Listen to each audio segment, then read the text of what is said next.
So I was watching these gameplay videos of mods for the original Doom. Apparently Doom has a big modding scene, because of course it does. And they're very impressive. And it got me thinking again. You know, I made a video about originality in indie games, in which I disparaged nostalgia. Like, don't do nostalgia, it's cheap, it's not original. And now I'm thinking there are different approaches to nostalgia bait. There's the carbon copy kind, which is what I was railing against, which essentially means making a ripoff with a new coat of paint. But when you're making a mod, you can't really do that, right? Because you necessarily have to add something new to the original. And with some of these mods, you know, they are riding a wave of nostalgia, but their approach doesn't recreate a game that has been made before, but it's recreating a feeling that players got from the original game.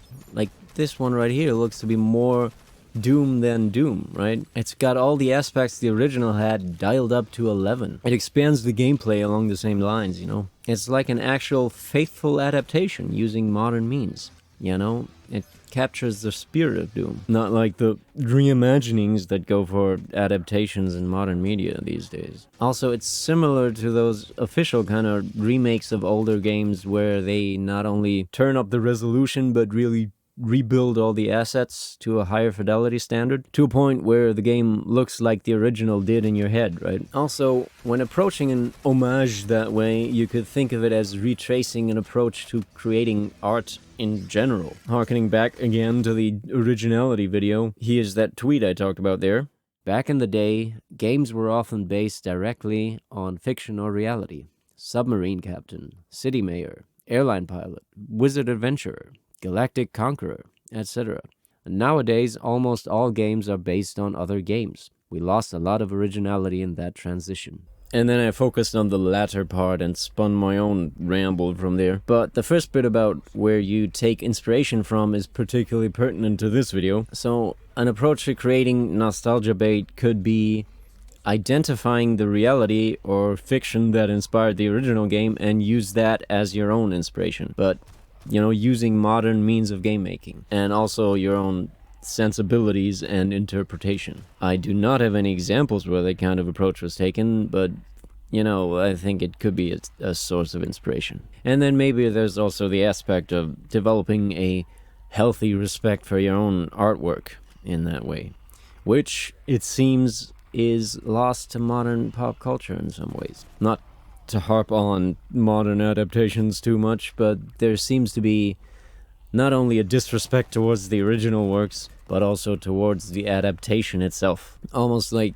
it's not really my creation, so I don't have to take it seriously. Maybe that makes sense to some of you. I don't know. Back to Doom mods. So something else that impressed me with these things is the inventive way to expand on the presentation of the original. They've got sprite-based graphics, but those are also turned up to 11, right? So they're more complex than they were in the original, with extra effects, movement, animation, etc., which is something I'm personally very fond of. And in my game, I went with sprites for ease of content creation, which worked for some things, not so much for others. But anyway, having just one hand-drawn image per weapon enabled me to put in loads of weapons, and so on, you know. And having an efficient method for content creation is invaluable to us solo developers, right? And these Doom mods tend to have such neatly efficient graphical styles. When I saw this one with the suppressed pistol, I went, man, imagine like a stealth game in that style. Imagine a deep stealth RPG in that style.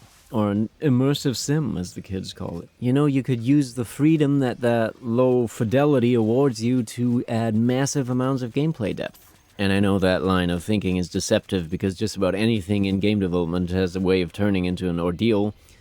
But game-making methods and tools today are more efficient than they were in days of old, and computers today have more performance to work with. So, you know, you can combine a low-fidelity graphical style with gameplay that is much deeper to get an overall higher fidelity experience. And I know there are games that already do that. This is not some grand idea that I have, but, you know, it's something to be aware of, more like.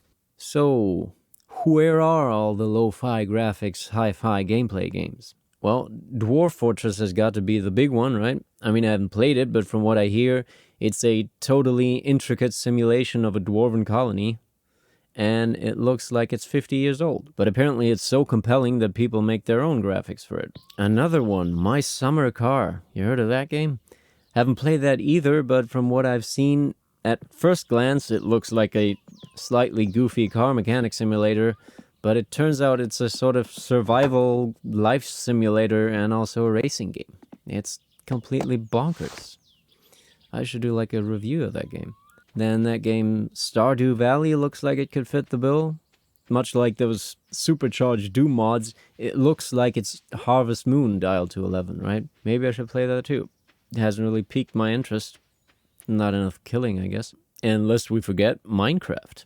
You know how much of a hassle this world generation thing is if you do it without the blocky voxel graphics? I mean, it's not impossible, and some games have done it, but those kinds of things have a way of making later changes and additions more complicated. And I think if you have a clean framework where everything is equally sized boxes, it makes things much easier. Also, it makes the gameplay possibility space fairly clear to the player. Like, there's no ambiguity as to whether something fits somewhere or whatever, which isn't necessarily always what you want. I may make a video on that kind of thing in the future, or I may already have, depending on how I decide to schedule these. So here's the takeaway, I guess. It's all about finding your one powerful style, you know? And this doesn't just pertain to game making.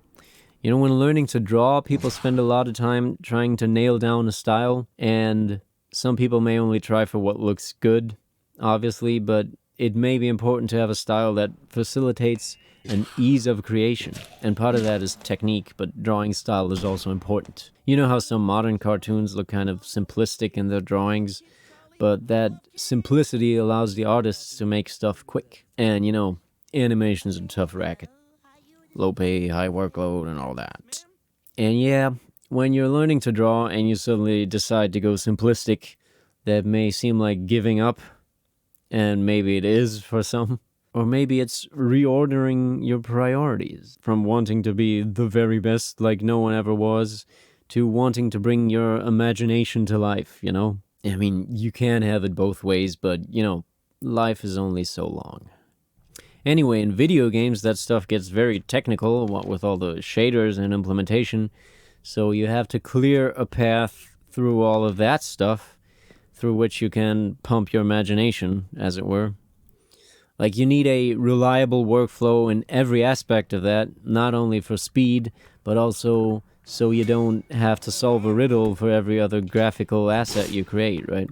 And that workflow can allow you to be imaginative, but also realistic about what's possible with the resources you have. So the pipeline from imagination to reality should be as smooth as it can be.